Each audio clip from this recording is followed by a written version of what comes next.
ఇక్కడ కూర్చున్న వాళ్ళు బంజారా మాతలు.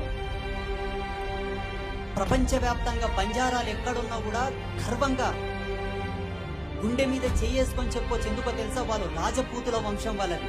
ఒకప్పుడు ఈ భూమండలాన్ని పరిపాలించారు వాళ్ళు. వాళ్ళకు మంచితనం అనేది అలంకారం, మోసం చేయడం రాదు. మంచితనము చేత ముష్కరులు వచ్చి వాళ్ళ రాజ్యాలను ఆక్రమించి రాజ్యాల నుంచి బహిష్కరించడం వలన కొండలనక, గుట్టలనక, ఎండనక, వాననక, రాయనక, రప్పనక కన్న కష్టాలు పడి ఈ రోజు వాళ్ళని షెడ్యూల్డ్ క్యాస్ట్ కింద అంటగట్టింది భారత రాజ్యాంగం. ఈ దేశానికి అసలైన వారసులు వాళ్ళే. విదేశీయులతోటి పోరాటం చేసినటువంటి రాజపూతులు వాళ్ళు. అటువంటి వాళ్ళని ఇప్పుడు ఏమంటారు?